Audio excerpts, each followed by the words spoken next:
This is Pet Life Radio. Let's talk pets.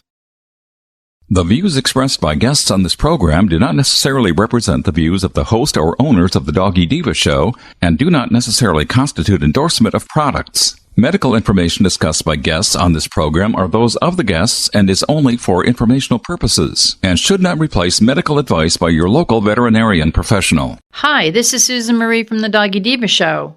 This week, introducing a new dog into your home, how to know how well your new puppy can be trained, and a book on easy and healthier ways to make dog treats. That's what's on our show this week. Let's get started. Hey, did you hear that? What is that? It's the bark heard round the world. The Doggy Diva show. Here's Susan Marie.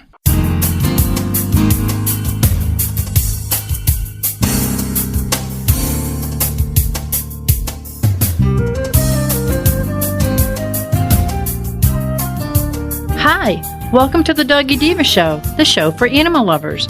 I'm your host, Susan Marie, and as always, I'm joined by my canine co-hosts, the Doggy Divas themselves, Francesca, Coco, and our newest little diva, Miss Olive. Miss Olive is the cute little Italian Greyhound rescue in the picture with the microphone. Thank you for joining us today as we bring the experts in the pet and animal world right to you. So go grab a cup of coffee and your pet's favorite treat, and we'll be back in just a moment. If you've ever shared your home and heart with a charmingly naughty animal who's always up to mischief, you'll fall in love with the Klepto Kitty who stars in Talk to the Paw by Melinda Metz. Talk to the Paw is a funny, heartwarming novel about a single girl, a single guy, and MacGyver, an adorable tabby cat with a not-so-adorable habit of stealing from the neighbors. Talk to the Paw is on sale now everywhere books are sold. Visit kensingtonbooks.com for more info.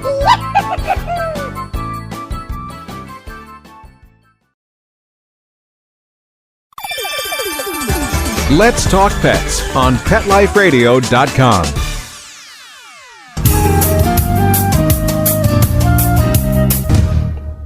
Welcome back, everyone. I'm here with Monica Leighton from Professional Pet Sitting. And Monica, with adopting, with fostering, there's so much going on out there.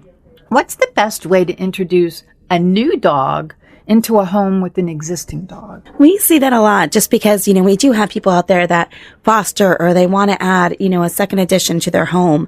And it's always, beneficial just to take a few precautionary steps, in the introduction phase and also, bringing them and introducing them into a new environment, a new house. It can be stressful for the owner, the new pet, the existing pet. So just, a couple tips to kind of ease that stress and make that introduction, a little easier on everybody. First, we always recommend when you go pick up the new dog, maybe leave your current dog at home. Let them get to know you first. So that way you're not picking up a dog and they're overwhelmed with, being intimidated by a new person they've never met and a new dog in their face. And it's just, a lot. So, maybe starting out with the person, getting them feeling comfortable with you, spend a couple minutes, get on the lower level, make them feel comfortable with you. That way they can develop that trust a little bit before they get into a situation where they're having another variable into that situation. So again, maybe get them to know you first and recruit a helper. Have an extra hand. Try not to do it, just yourself if possible. That way, when you do bring that pet home or you do bring that pet to a meeting area, then you have somebody to handle the existing pet and also somebody to handle the new pet. So when you do introduce them, I always recommend doing it in a neutral setting. You do not want to get into territorial issues. After you get the new dog, maybe take them to a park or, a pet friendly, place around town, maybe a restaurant or simply a walking trail, something to where they can come across each other casually, but with no territorial, issues going on at that time. You don't want to bring a new pet into the house and have your existing pet initially, be guarding their area. You want them to kind of meet when they're not guarding anything, and that's yourself included. Also, keep the initial introductions brief. Try not to stick them together for a long period of time right away. Let them sniff each other and then maybe walk around the block and bring them back together. You know what I mean? Then have them sniff and, by the end of a walk, maybe have them walk the last little bit together. Have, one on one side of the road, one on the other side of the road, just side by side, and then slowly get them closer and closer until they're at a level where they're comfortable. When they, of course they should be able to sniff each other and check each other out and, be nose to nose and, be able to, learn about the other dog, but do it at a very slow, short interval pace. That way they have their own space. They can retreat back. They can have that kind of space in between that interaction. That way they're really getting to know each other, but it's not so in your face and overwhelming. When you bring in a younger dog into a household, especially, younger dogs have a ton of energy. And the last thing an older dog is going to want is some puppy in its face 24/7. But if that puppy excitement is counteracted with a short introduction and then a walk around the block, followed by another short introduction, then that energy level is decreased because they're getting that activity. The stimulation is not as in your face and all at once.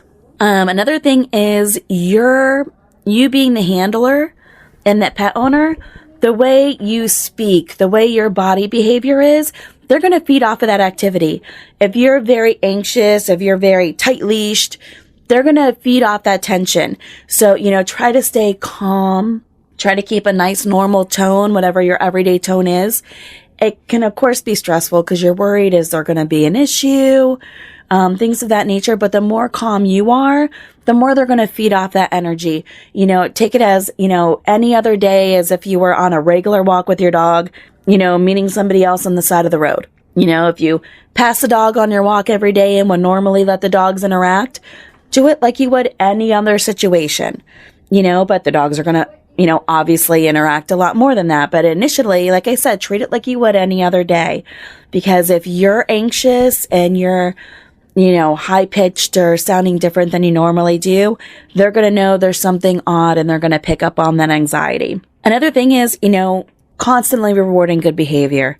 And during those short interactions, if they sniff and aren't aggressive, give them both lots of love, lots of praise, special treats, really, really reward the positive behavior.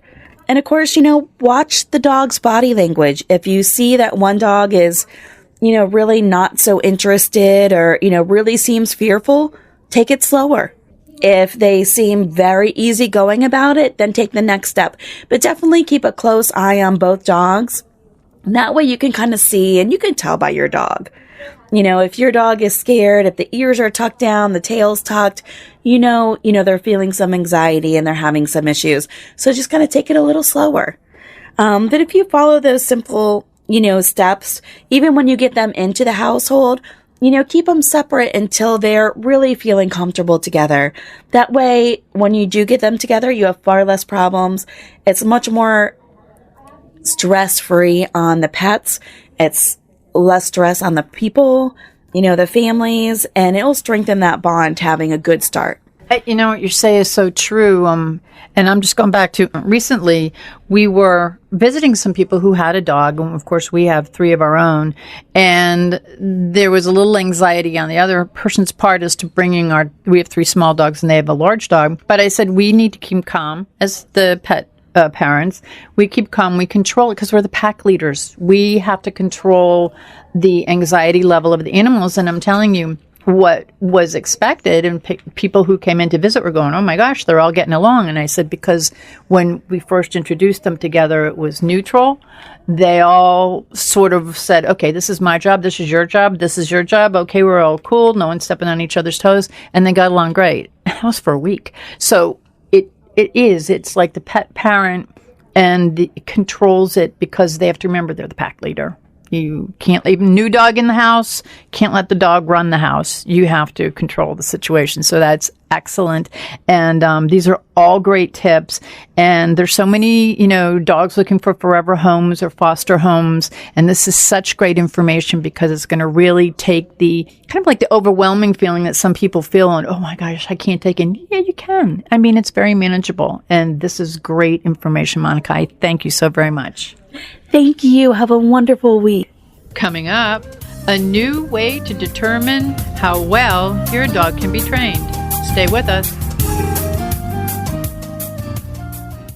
Tired of wasting money on giant bags, boxes, and jugs of litter that don't last? Switch to World's Best Cat Litter, the only litter that lets you use less and get more. World's Best Cat Litter uses the concentrated power of corn to deliver outstanding odor control and easy cleanup. It's lightweight, 99% dust-free, and pet, people, and planet friendly. It's even flushable. Make the switch to World's Best Cat Litter and save $2. Visit www.saveonworldsbest.com. Let's talk pets Let's talk pets on Pet Life Radio. Pet Life Radio. PetLifeRadio.com.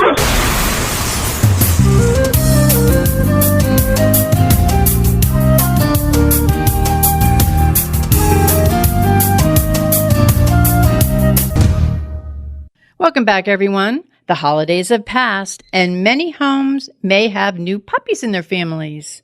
And with the holidays, and maybe you might be seeing some behavior issues, well, we have with us today puppy expert and certified professional dog trainer, Kim Paciotti, who you just may have the answers for us, Kim, and for all these puppy parents, whether they be new or old. So welcome to the show.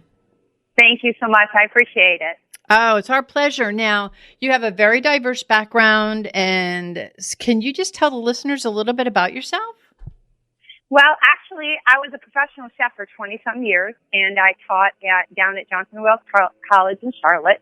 And when the economy kind of started getting a little crazy in 2008, 2009, I got more or less, I'm done with it. So I've always had a kind of a passion for dogs, for dog training and so forth. And at the same time, we had a English Mastiff ourselves who was having some behavior issues. She was a 10-month-old puppy, and we had where our Labrador had passed away, and she was grieving because of it. So we hired a trainer, and that trainer told us to do some really kind of crazy things with the dog, which actually made it worse. And I pretty much vowed to save her at that point in time, that I was going to figure out what was wrong with her and help her, because everybody kept saying, put the dog down, put the dog down. Well, that wasn't an option for me. So I began delving into going to school and taking classes and going everywhere to learn whatever I possibly could about the dogs, about dog training and so forth. Went through and got my CPDT. But then my niche kind of came into studying how puppies learn, early puppy development. We studied how zoo animals learn, how autistic children learn, and applied a lot of the same principles to the puppies, and are having absolutely amazing results. Early on, we had a greyhound who had severe separation anxiety, and we'd taken her to a number of veterinarians. And they also said, my advice is to put it on. I mean, she ate her way through our house, right to the outside. Yep. Yeah. And that we brought in one of the vets said, bring in a behavior specialist, a certified trainer.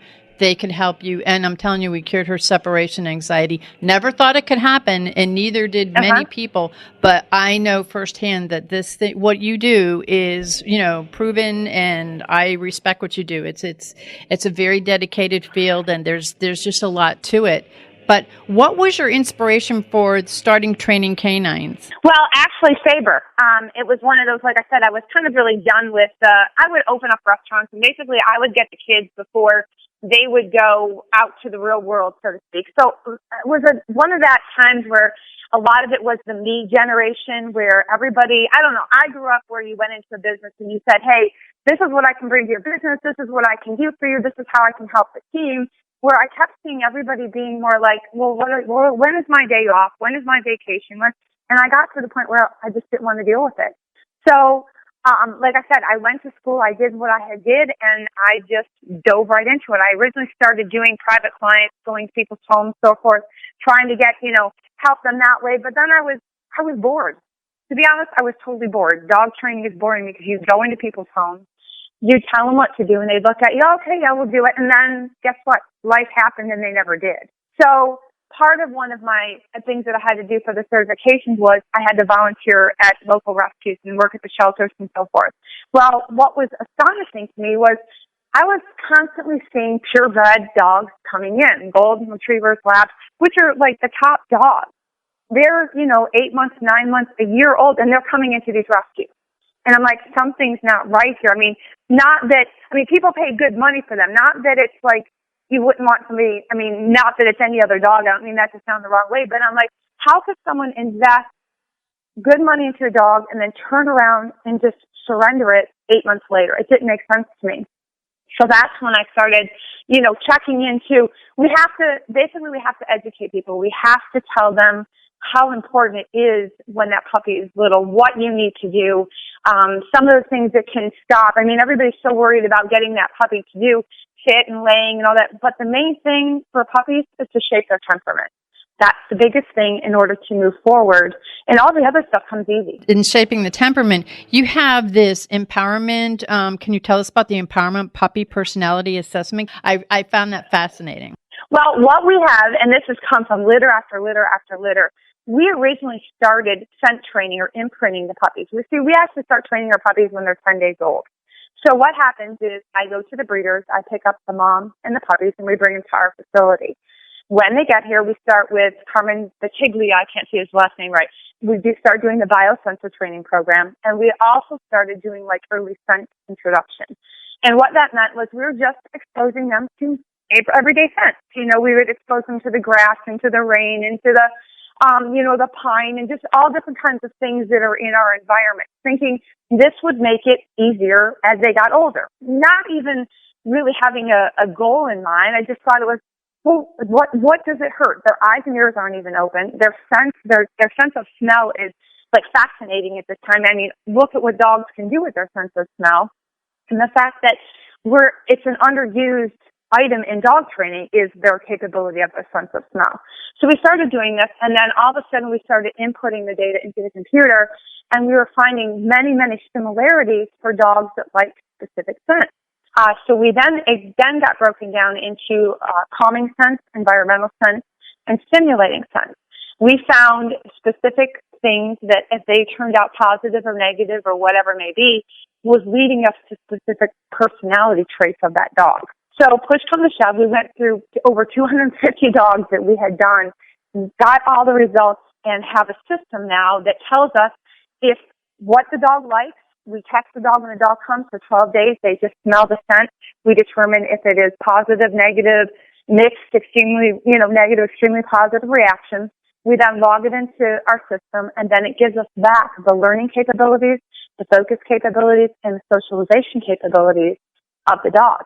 So by the time the puppies for us that are 22 days old, we already know how that dog is going to learn, how that dog's focus capabilities, and then how the dog's social capabilities. So now I can shape how that dog learns. So if I find a dog that is highly distracted, we've got basically came back or told me it was highly distracted in the environment. Well, I'm not going to teach that dog to walk on a leash outside where all the distractions are. That dog is going to go inside and learn how to walk on a leash inside before we even go outside. Or maybe I find that a dog is very to sounds, very timid to sounds or something.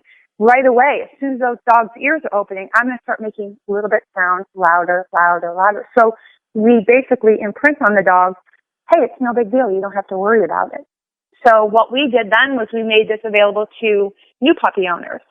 And you can do this as soon as you get your puppy. We tell people, just test your puppy, send us the information, go to our website, log it on, send us the information. Within 48 hours, we will send you back exactly how your dog learns. It's almost like a DNA test, like the wisdom panel, so to speak.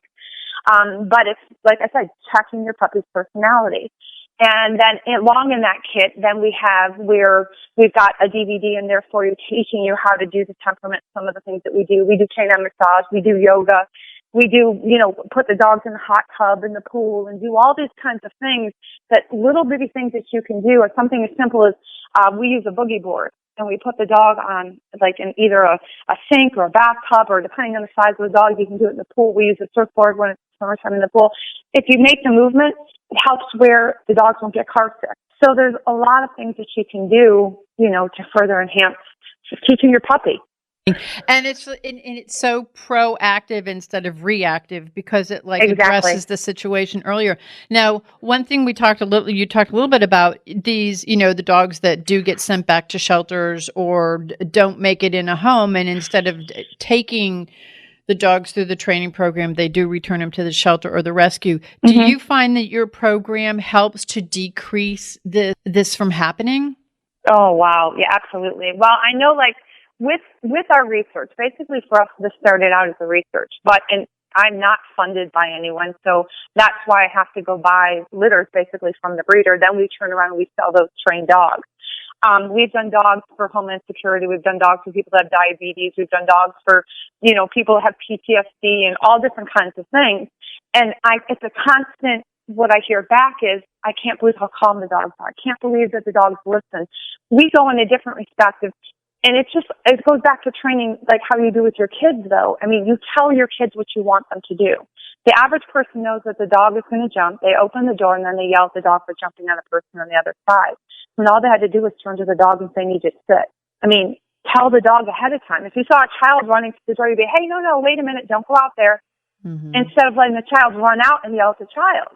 But we, for whatever reason, the majority of people think to yell first at the dog as opposed to giving instructions. Just tell the dog what you want it to do. We don't use clickers. We don't use collars. We just use our voice. We talk to the dog. We tell them, "Hey, this is what we need. This is what we need from you." And they're like, "Okay." They do it. I mean, it's amazing when you learn how to communicate with them on their level. Yeah, that's exactly what it sounds like you're doing. Now, what is the goal? What is your ultimate goal of this program? And because it's relatively new to me, and I'm very impressed with it, and I'm impressed with the way that you get the dogs trained and you assess them. It just seems, and I don't want to use the word common sense, but it seems like it's easy. It's simple. Yeah, it's really simple. So what is your goal to get it out to everybody or have everybody learn? I want to scream it from the rooftops. I mean, I don't blame you. Basically, I mean, it is so, I want to do whatever I can to make a difference. And that's one thing that we did with the Empower Puppy program, with the 1 cent kit that we do we have a cent kit available for new puppy owners. We also have a cent kit available for breeders, because breeders can do the same thing. What a great way. That's where we have to start, because what a great way for a breeder knowing, I've got a litter here, and this puppy would match this family, and this puppy would match this family, because if you now know this is a more calmer puppy or a more timid puppy, and this is a very exuberant, confident puppy, you're not going to stick that super calm, scared puppy in a house full of kids. You're going to place it with an older couple, a retired couple. You want, if we can start placing the dogs where they need to be, and that starts from the root of it. But if we can teach people how their dogs communicate, I mean, we have 8-week-old dogs matching items. We have 13-week-old dogs reading flashcards. I can hold up a card that says laying, sitting, standing, and the dogs are doing it, and I'm not saying a word. Wow. I mean, it's literally amazing what these dogs are capable of doing when you teach them in a way that they can understand. And it's simple. You just tell them what you want. I mean, I'm so excited about it, and that's why I said I just don't know how to let everybody know. But in that one kit, what we're doing is, because I want to know if this works on older dogs as well, as far as determining the personality with the scent. So we've created the Empower Puppy Project. So if you purchase one of the kits from us, in there you'll see we ask you to pass it forward.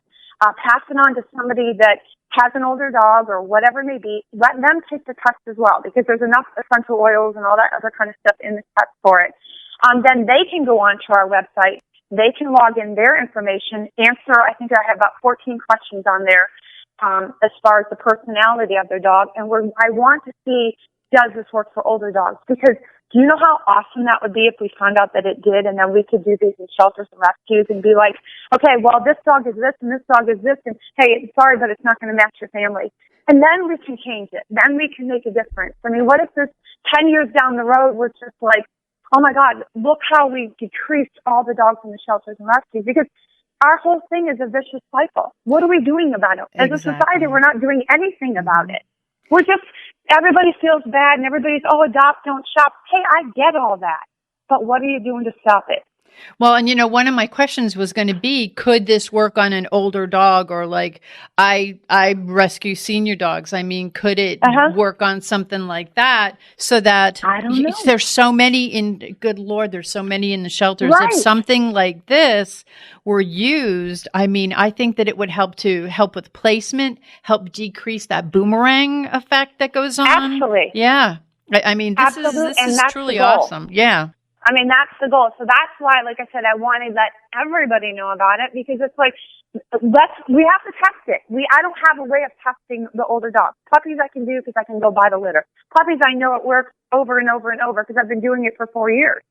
But I don't know what it does with older dogs.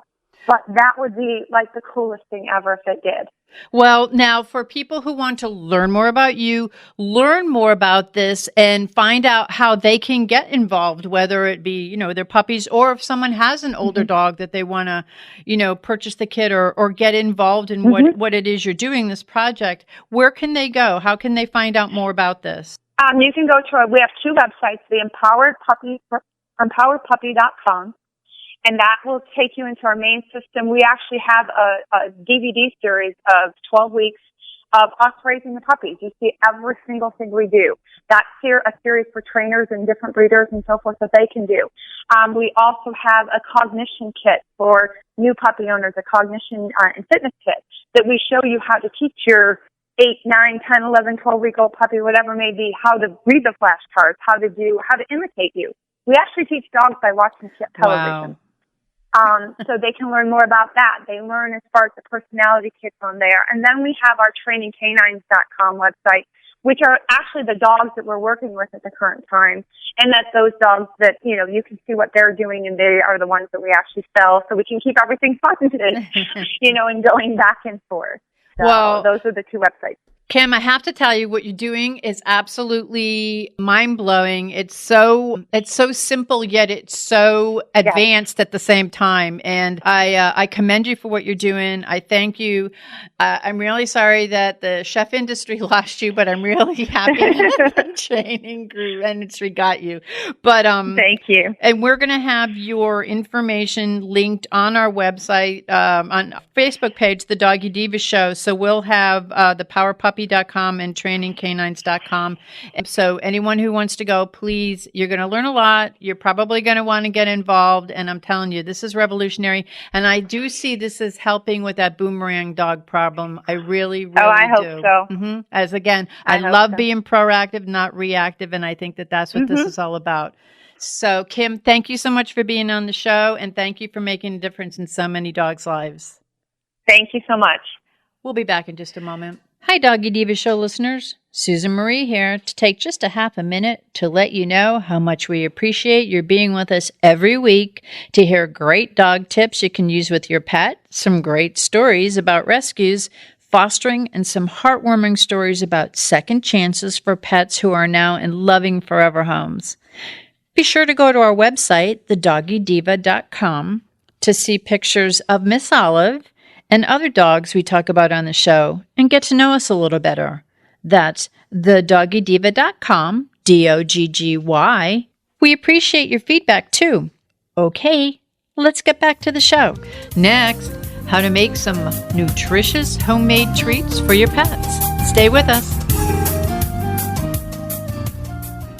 Does your dog itch, scratch, stink, or shed like crazy? Come to Dynavite for help. Order a 90-day supply of Dynavite. Dynavite for life. Pick up 2 tubes of Doggo Suds. Get the 3rd tube free. Peppermint, tea tree, lavender, Doggo Sud shampoo. Made with all-natural coconut, jojoba, aloe. Great for healthy skin and soft, shiny coats. But no itchy, harsh chemicals. Lather up, rinse away. Try Doggo Suds. Buy 2, get 1 free. At Dynavite.com. DINOVITE.com.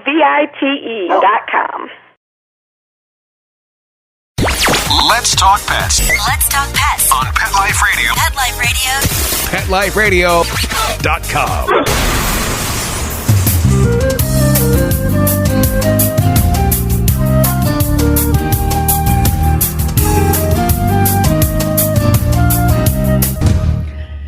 Welcome back, everyone. Dessert doesn't have to be unhealthy to be delicious, especially when it's a nutritious homemade dessert for your four-legged, or in Miss Olive's case, three-legged best friend.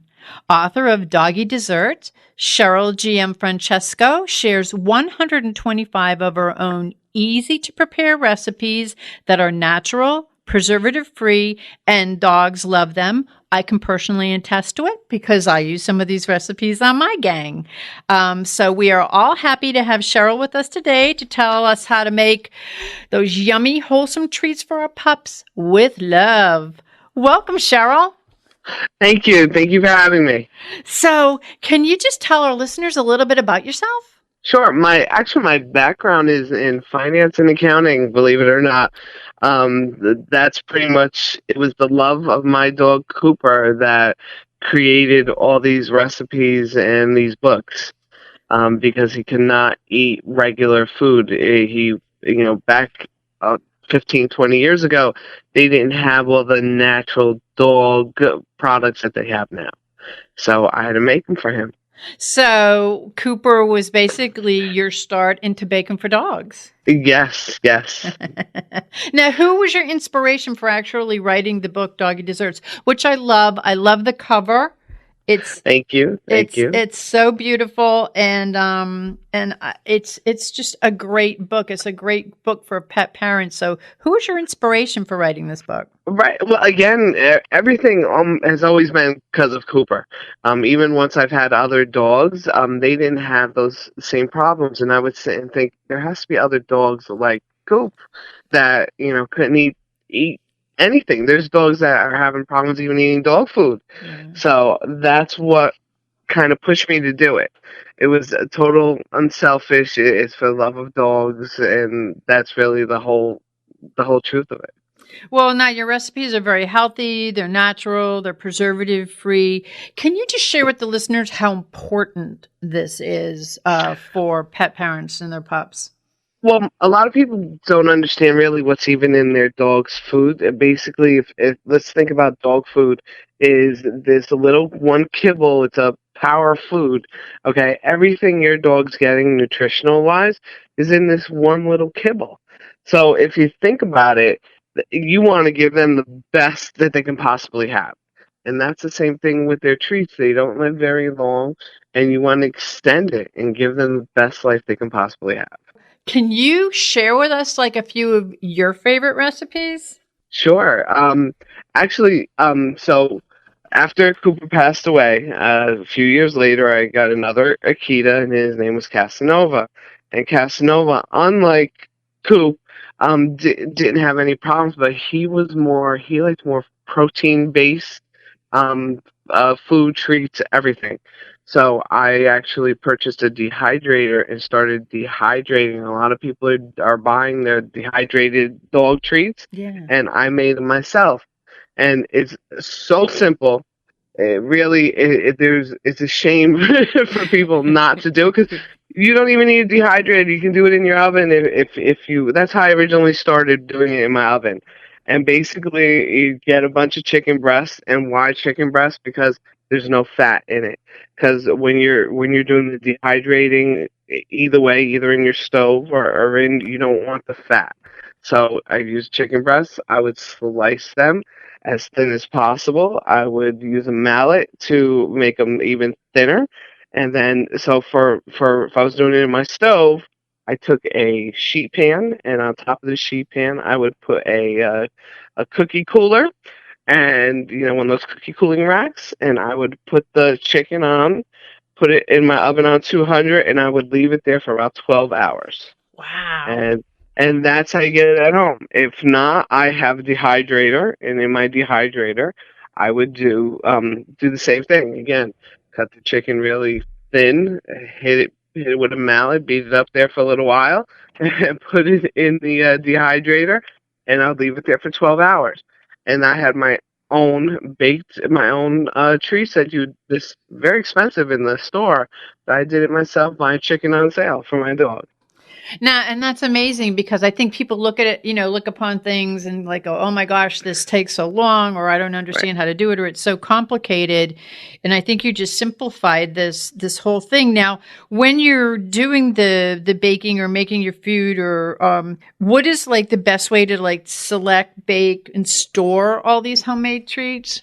Okay, I put everything truly in a Ziploc bag and in the fridge. So, and I leave it in the fridge. Even if I'm making the cookies, I want it as fresh as possible. And they can stay up to a month. It usually doesn't last that long in my household, or it didn't. But it can stay up to a month. Oh, that's really great to know, because I also think that there's like a misnomer out there that if you do make your own stuff, it really doesn't last as long as if you buy the, some of the stuff out there that has preservatives in it. Yeah. Right. Yeah. Now, I myself had asked, I got your book, and I myself asked for a little puppy cookie cutter, so that I could make my own little dog bone treats and little heart treats and everything. Now, with what you're doing, your puppy treats, I'll tell you what I did. I have one that's allergic to a lot of stuff, so I made the salmon balls. Okay. Yeah, and then another one I did was the oatmeal bones, and they were very, very simple to do. Very simple. The dogs loved them. But I mean, you have a lot of other stuff in here that, with cheese and ham, and just like there's so much. I mean, I kind of did the little simple ones, but they're all pretty simple. I mean, they're not hard. There's not a lot of ingredients, and it's extremely, not only are the pictures adorable, but it's extremely user-friendly, not overwhelming to do. So where did you get your inspiration for some of the ham? And I know you've got turkey ones, you've got some grapefruit ones and carob ones. I mean, I was testing them. I mean, they're good. Thank you. You know something? I use the human recipes as my inspiration. I am constantly, even now that I'm not, I haven't made any books in a while, and I haven't really made any new treats. I'm always looking at pictures of food. I'm looking at, what are people eating? I mean, I constantly still doing that. And that would always be like, hey, how would, I would look at Coop or look at Casanova. I'm like, I wonder if you would like that. And then I would just try it. And that's pretty much, I was obsessed with it, and the cooking and the baking, I enjoy doing it. So that's where a lot of it comes from. It's just pure enjoyment. Well, I'm glad that you enjoy doing it, because there's so much. And there's, you also have little muffins, Right. Yep. I think that's going to be my next endeavor, the little muffins. Now that I'm feeling confident. That's right. You can do it. Now, where can the listeners go to learn more about you, to learn more about Doggy Desserts? I mean, it's a beautiful book, and as I said, it's very easy to use, and it's just loaded with great recipes and information. Thank you. Actually, I do have a blog. It's been a while. I'm going to be truthful, since I've updated it, because Casanova was sick for some time before he passed away. So that's where a lot of my time went. But if they would like to look at happydogrecipes.com, they can go there. And believe it or not, I've had a lot of readers contact me on Facebook. I have a regular Facebook page, and they contact me, and I'm always responsive. And sometimes they have questions, and I'm always there to answer a question. That's so nice, because it was great when I connected with you, because it's something that I was personally interested in, personally benefited from, and I just want to tell you that I'm very, very sorry for your loss of Casanova. Thank you. And I want to thank you for writing this book. I mean, it's a great book for those of you that are looking for it. It's called Doggy Desserts, Dogggy Desserts, by Cheryl. Cheryl, why don't we get your name spelled out there so that everyone can know where to go to look for you? Okay, my first name Cheryl, Cheryl, last name Gianfrancesco, Gianfrancesco. And go on. Your books are available on Amazon. They're available, everywhere where books are sold. So, and I want to just let you know, on behalf of my doggies and me, we thank you very much for getting this book together with all these yummy, healthy treats. And I'm sure that the listeners out there are going to absolutely love it. And and again, your pictures throughout it are beautiful because I'm very visually motivated. So I like to see what it is I'm going to be doing. Because some things don't do that. You get like just plain old paper and it's just like, okay, you just deal with it. So, and I'm very visual, and I was very happy when mine turned out sort of like yours. So I was extremely motivated. So I think muffins are the next thing we're going to do. And I'll have to let you know how they turn out. But I thank you very much for being on the show. Love your book, and I'm sure all the listeners out there are going to love it too. Thank you. Thank you for having me. We would like to thank our guests this week. And also, as our Doggy Divas always say, please love your pets because they love you unconditionally. And please remember to adopt, foster, spay, neuter, and microchip.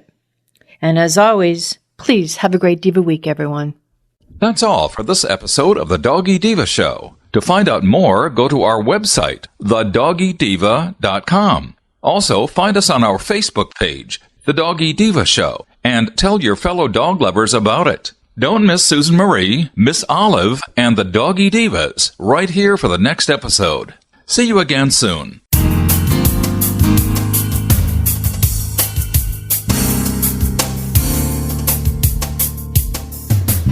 Let's Talk Pets, every week on demand, only on PetLifeRadio.com.